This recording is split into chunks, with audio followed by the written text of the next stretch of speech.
მოგესალმებით და რა თქმა უნდა, ვუსამძიმრებ მე მთელ საქართველოს ილია მეორის სულიერი მამის გარდაცვალებას.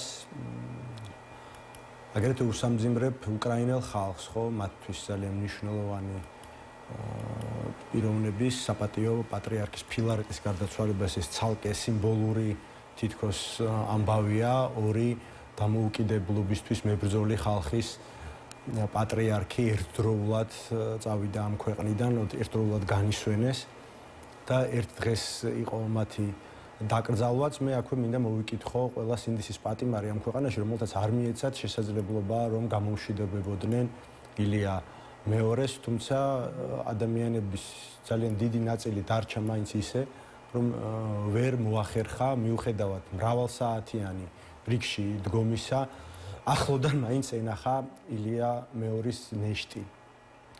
რა თქმა უნდა, ძალიან საინტერესო სანახავი იყო ეს ყველაფერი ბოლო დღეების განმავლობაში, რაც ჩვენ ვიხილეთ, მიუხედავად იმისა, რომ მისი შინაარსი იყო სამგლოვიარო, ამაში იყო ძალიან დიდი ესთეტიკაც, რაღაც საოცარი გულწრფელობა, არ ვიცი, ვინც ეკრანებიდან უყურებდა თუ ვინც იქ იმყოფებოდა, ამისი განცდა ალბათ ყველას შეეძლო, როგორ შეუძლია ქართველ ხალხს გამოიგლოვოს, დაიტიროს ყველაზე დიდი ფიგურა, ხო, ჩვენი თანამედროვეობის, არამხოლოდ სულიერი, არამედ ისტორიული ფიგურა, რომელიც არამხოლოდ მართლმადიდებლებისთვის და არამხოლოდ მორწმუნეთათვის იყო ავტორიტეტი.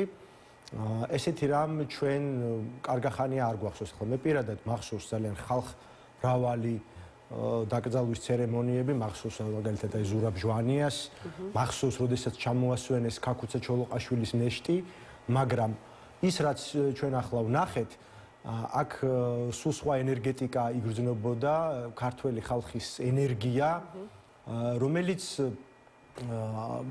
ალბათ თავისი გარდაცვალებით ილია მეორემ რაც მას სურდა, რაც მისი განზრახვა იყო, აისრულა არა თავისთვის, არამედ ისევ ამ ქვეყნისთვის. ბევრს არ მიეცა შესაძლებლობა, ბატონო გიორგი, თქვენ თქვით, რომ მას გამომშვიდობებოდა გარკვეული ასე ვთქვათ პრეტენზიებიც გაისმა პოლიტიკური ფლანგიდან, რომ ხელისუფლებასთან ერთად სწორედ აი ამ სამგლოვიარე პროცესიაში მონაწილეობის მიღების შესაძლებლობა ოპოზიციასაც უნდა ჰქონოდა. როგორც მე ვხვდები, არც თქვენ გქონდათ სურვილი მცდელობა, რომ არ ვიცი, თქვენი პარტიის ლიდერებისთვის დაეშვათ საშვი და ამაზე უარი მიიღეთ, თუ ასეთი მცდელობაც არ ყოფილა და თუმცა თქვენ გაქვთ გარკვეული ასე ვთქვათ წუნხილი იმასთან დაკავშირებით, რომ არ იყავით იქ მართლ გუნდთან ერთად. მოდი ვისაუბროთ ორ მიზეზზე. პირველი რაც მე ვთქვი არის ის, რომ არ მიეცათ შესაძლებლობა ადამიანებს მიუხედავად იმისა, რომ მრავალი საათი იდგნენ რიგში და ხალხის სიმრავლიდან გამომდინარე ვერ შეძლეს. მეორე საკითხია ის, რომ არამხოლოდ ოპოზიციონერ პოლიტიკოსებს, არამედ განსხვავებული აზრის მქონე სხვა პირებსაც, საზოგადოების სხვადასხვა ცნობილ სახეს კულტურის წარმომადგენლებს მათ შორის ამისი შესაძლებლობა არ მისცა ქართულმა ოცნებამ. ხო და როგორ ანუ ხო ვიცით რომ სახელმწიფო კომისია იყო მთელი აი ამ პროცესის ორგანიზატორი. ხდებოდა არ ვიცი კომუნიკაცია ამ სახელმწიფო კომისიასთან თხოვნით რომ ეგებ მაგალითად აი ამ რაღაცა სამოქალაქო თუ პოლიტიკური ჯგუფიდან იყოს დაშვებული ორი საშვი ჩვენი რაღაცა წამყვანი პოლიტიკური ლიდერებისთვის ამ პროცესში მონაწილეობის მისაღებად და იქიდან იყო უარი? მოდი ასე ვთქვათ, ჩვენ არ გქონია პირდაპირ კომუნიკაცია სახელმწიფოს წარმომადგენლებთან, იყო ბუნებრივია ახლა საპატრიარქოსთან კომუნიკაცია და დიდი სურვილი რომ ყოფილიყო დასწრების შესაძლებლობა. ჩვენთვის და ალბათ საზოგადოებისთვისაც გასაგებია, რომ ასეთი ტიპის ღონისძიებები, სადაც არ უნდა ხდებოდეს ეს მთელ მსოფლიოში, არის ლიმიტირებული, ხო? იმიტომ რომ ასობით ათასი ადამიანი ვერ დაეტევა ვერცერთ სივრცეში. და მას აქვს თავისი ცერემონიული წარმომადგენლობითი შინაარსი და გამოხატულებაც. მაგრამ ის რაც ქართულმა ოცნებამ იკადრა, იყო ყოველად წარმოუდგენელი, იმიტომ რომ ჩვენ დავინახეთ მცდელობა ილია მეორის ავტორიტეტზე კაპიტალიზებისა და იმ უდიდესი სიყვარულის გამოხატულების მცდელობა შეგიძლიათ მითხრათ? ამ სიყვარულის გამოხატულების რაღაც თავის ელექტორალურ მხარდაჭერად წარმოჩინების. რაში ჩანდა და იმაში ჩანდა, რომ როგორც სამებაში, ასევე სიონში იყვნენ მხოლოდ და მხოლოდ ქართული ოცნების წევრები, მათი ოჯახის წევრები, მათთან დაახლოებული ბიზნესმენები და მათი ოჯახის წევრები. ძირითადად და კულტურის წარმომადგენლებიც ნაწილობრივ ვინც აფილირებული არიან ქართულ ოცნებასთან. არ იყო საქართველოს მეოთხე და მეხუთე პრეზიდენტი, ხო? არ იყო არც ერთი ოპოზიციის წარმომადგენელი. მაშინ, როდესაც აქ ჩვენ საუბრობთ ერთობაზე და ვნახეთ მართლა როგორ ერთად იდგა ყველა ილია მეორის პატივის მისაგებად, ილია მეორისთვის პატივის მისაგებად და ამან რა თქმა უნდა ვერაფერი ვერ დააკლო იმ სამგლოვიარო ესთეტიკას და ვერც იმ იმედს, რომელიც ხალხში იყო სასოწარკვეთის ნაცვლად.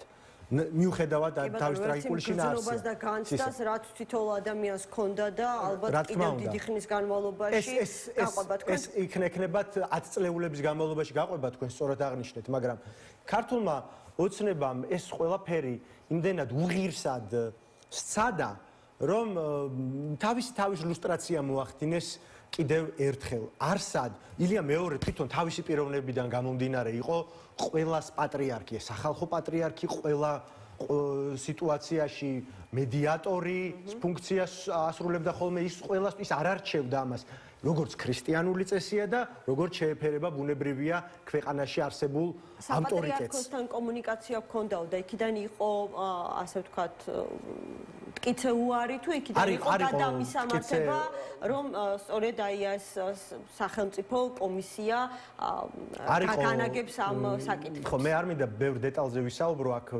მტკიცეუარზე არ არის საუბარი და არ იყო საუბარი იმაზე, რომ რაღაც 20-30 ადამიანი ყოფილიყო დასწრებული, მაგრამ ეს ყველაფერი გადაწყვიტა უკვე რა თქმა უნდა სუსმა სახელმწიფო აპარატმა ქართული ოცნების დავალებით.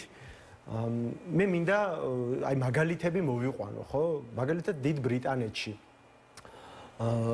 ის მართალია კონსტიტუციური მონარქიაა და პირდაპირ შედარება არ არის, მაგრამ მსგავსი არის, ხო? არსებობს იქ ჩვენთან ვხედავთ, რომ ერთმანეთთან აღნიშნეთ ეუთუ არ იყო, რომელიც შოკირებული წავიდა აქედან, რომ ერთმანეთს არ ელაპარაკებიანო პოლიტიკოსო. მე არ ვიცი როგორ ხდება ხოლმე ქუჩაში, რომ შემთხვევით შეხვდეთ ქართული ოცნების წარმომადგენელს, ერთმანეთს განგებთ, თვალს არიდებთ, თუ აი გამარჯობა მაინც სალამი ღვთისა, ამ პრინციპით ესალმებით მაინც, ქუჩაში არ დადიან მე მგონი ესე თავისუფლად ქართული ოცნების წარმომადგენლები, ის სივრცე იქნებოდა ალბათ უწმინდესის გარდაცვალების შემდეგ.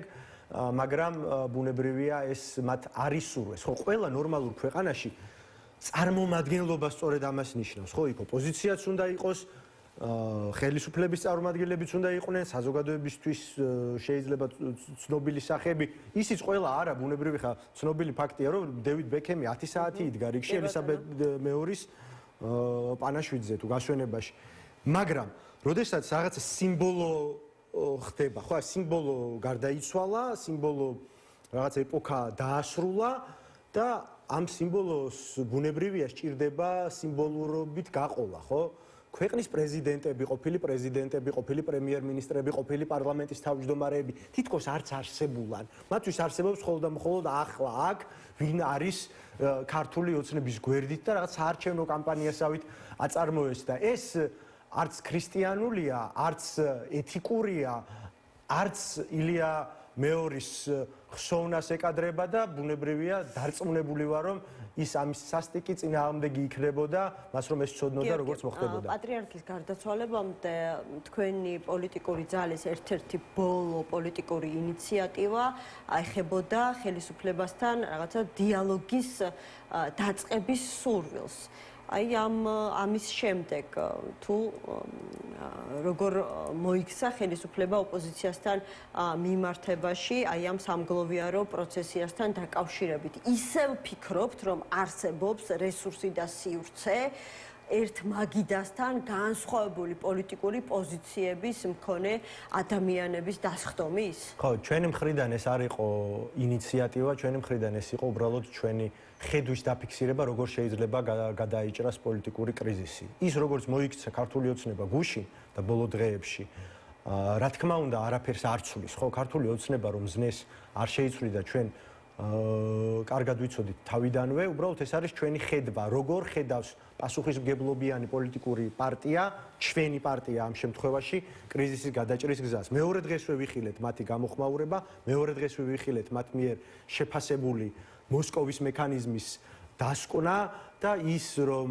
ასეთ მცირე ადამიანობამდე დაეშვნენ და მონოპოლიზება სცადეს უწმინდესის გარდაცვალების პროცესის, რა თქმა უნდა, ამასთან დაკავშირებით არაფერს ცulis, იმიტომ რომ ჩვენ ახლაც მიგვაჩნია კრიზისის გადაჭრის გზა, ეს არის, მაგრამ ქართულ ოცნებაზე არც გაგვუმჯობესებია და არც გაგუარესებია წარმოდგენა, არც მოლოდინის შექმნა. გზა არის თეორიულად შესაძლებელია, მაგრამ კიდევ ერთხელ გეკითხებით, ანუ სივრცეს სად ხედავთ, იმიტომ რომ კატეგორიული უარი ამ თქვენს ინიციატივასთან დაკავშირებით გაქვთ არა მხოლოდ მართველი გუნდიდან, არამედ ოპოზიციური ფლანგიდანაც. იგივე წინააღმდეგობა და დამოკიდებულება წამოვიდა გულისხმობ ოპოზიციურ ალიანსს, ხო? ხო, მე არ მინდა ამაზე უკვე ვისაუბრეთ ბევრჯერ და არ მინდა ძალიან დეტალებში შევიდე.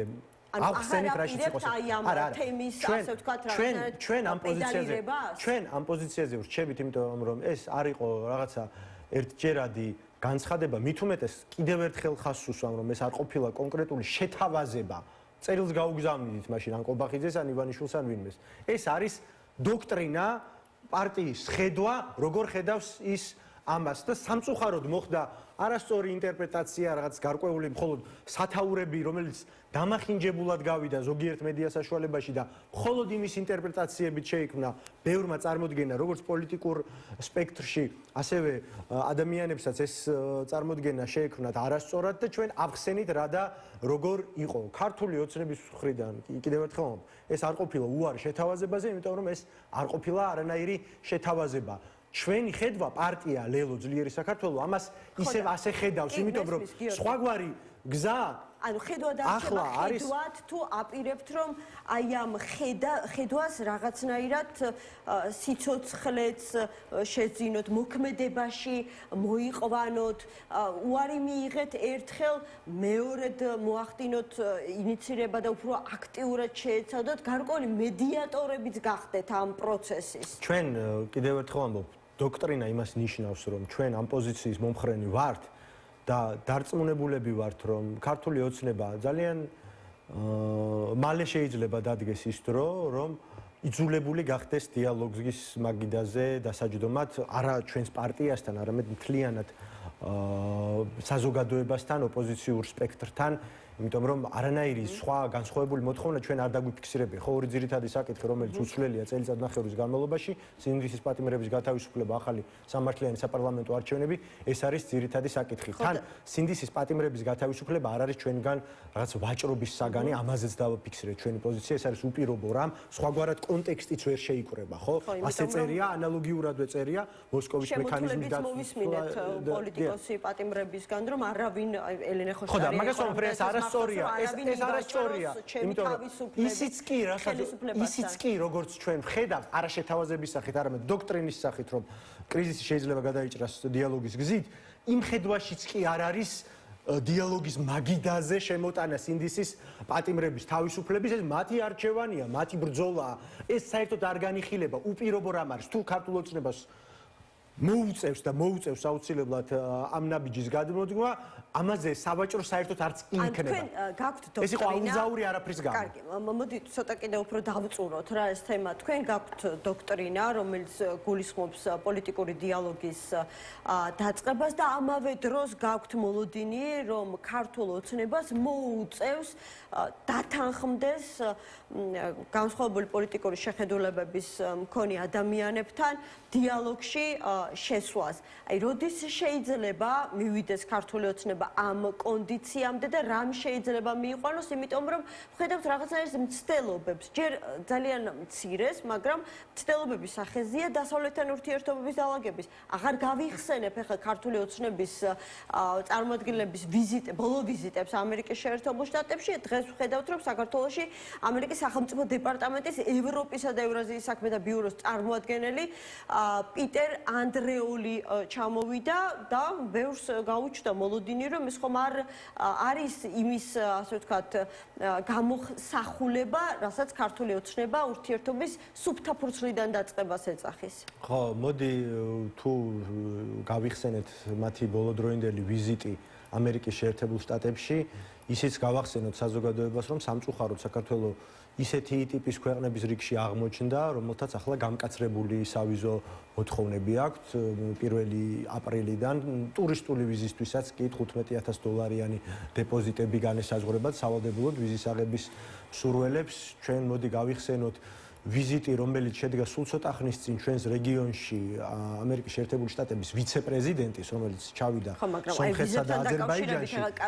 დეტალურად ვერ მივატებდე თვალ ერთი რომ ასე ვთქვათ არ დარჩეს გაურკვევლობაში მაყურებ ვიზებთან დაკავშირებით სიმართლე გითხრათ ეს გადაწყვეტილება სწორედ აი ამ გლოვის დღეებში იყო მიღებული და უნდა ვაღიარო რომ დეტალურად თვალი ვერ მივატებდე, მაგრამ რაც ვნახე ეს არ იყო პოლიტიკური გადაწყვეტილება, ეს იყო განპირობებული საქართველოს მოქალაქეების მხრიდან სავიზო რეჟიმის ხშირი დარღვევით, თუ არ ვცდები. ხო, ანუ აქ მე მგონი ძალიან მარტივად არის საქმე, ქვეყანა, რომელიც შეიძლება გადატვირთვის პირას იყოს ამერიკის შეერთებულ შტატებთან ურთიერთობის და ის მცდელობები, რომელიც თქვენ აღნიშნეთ, ხო, რომ ამერიკის შეერთებულ შტატებში ვიზიტი იყო, მე არ მინდა ამის კიდევ დეტალებში შეფასება, ვნახეთ, რომ არანაირი ნიშანწყალი ამისა არ არის და სახელმწიფო დეპარტამენტის წარმომადგენელი, რომელსაც ჩვენი წარმომადგენლებიც შეხვდებიან და მოახსენებენ დეტალურად ადამიანის უფლებათა დარღვევის შესახებ, პოლიტიკური პატიმრების შესახებ, იმ დემოკრატიული უკუსვრის შესახებ, ხო, გაემართება ფოთში და გაემართება საოკუპაციო ხაზთანაც, სადაც ქართული ოცნების წევრები არაფრის დიდებით არ ჩადიან, მათი ლიდერები. ეს კიდევ ერთი გამოხატულება იმისა, თუ რამდენად უწყვეტი არის ამერიკის შეერთებული შტატების მხარდაჭერა საქართველოს მიმართ, განსხვავებით და მისი ტერიტორიული მთლიანობის მიმართ, განსხვავებით რუსეთისგან, რომლისკენაც მიგვაქანებს ქართული ოცნება და ნახოთ, ხო, ძალიან მარტივი არის შედარება სომხეთი, რომელიც და აზერბაიჯანი, რომელიც არც სტრატეგიული პარტნიორები ყოფილან ამერიკის შეერთებული შტატების და რამდენიმე წლის წინ ვერც ვერავინ წარმოიდგენდა, რომ იქ შეიძლება ჩასულიყო ამერიკის შეერთებული შტატების ვიცე-პრეზიდენტი, მათ შეექმნათ დერეფანი, ხო, რომელიც ნახიჩევანის ავტონომიასა და აზერბაიჯანის დანარჩენ ტერიტორიას აკავშირებს ერთმანეთთან სომხეთის გავლით. ტრიფის, ეგრეთ წოდებული ტრიფის ინიციატივა ყოფილიყო ხორცშესხმული და სომხეთს მიეღო მხარდაჭერა და უსაფრთხოების გარანტიები უშუალოდ ამერიკის შეერთებული შტატებისგან, რომელიც როგორც ეკონომიკურ, ასევე უსაფრთხოების და ინფრასტრუქტურულ გარანტიებს მოიცავს ორივე ქვეყნისათვის და საქართველოს არის სამწუხაროდ ოფსაიდში, ეს მე მგონი ძალიან ნათელია და ვინ არის ამაზე პასუხისმგებელი, ხო? ის, ვინც არის ამ ქვეყნის მართვის სადავეებთან. მართვის სადავეებთან დიახ არის ქართული ოცნება და მოუწევს მას ადრე თუ გვიან და მე იმეც ვიტოვებ, რომ ეს შეიძლება მოხდეს გაცილებით უფრო ადრე, ვიდრე შეიძლება ბევრს ეგონოს იზოლაციონიზმით იმ პოლიტიკით, რომელიც აქვთ მათ დასავლეთთან მიმართ და როგორცაც იღებენ უკან დასავლეთისგან სანქციებით მოსკოვის მექანიზმი მათთვის უმძიმესი დარტყმა არის, იმიტომ რომ პირდაპირ უხსნის გზას ტრიბუნალისაკენ, ჰააგის ტრიბუნალისაკენ, სხვა საერთაშორისო სანქციებისაკენ, ეს ყველაფერი წარმოადგენს წნეხის გაზრდას, საგარეო წნეხის გაზრდას, ქვეყნის შიგნით ჩვენი პასუხისმგებლობა არის პოლიტიკური პარტიების და რა თქმა უნდა, მოქალაქეებისაც აქციები იქნება თუ სხვა პოლიტიკური საქმიანობა კონსტიტუციურ ფარგლებში, რომ გავზარდოთ წნეხი ქართულ ოცნებაზე, რათა დაჯდეს ქართული ოცნება იმ პირობებზე და იმ საკითხების გადასაჭრელად, რომელიც დაასრულებს ამ ქვეყანაში კრიზისს და საბოლოო ჯამში დაასრულებს ამ ქვეყანაში რეჟიმს.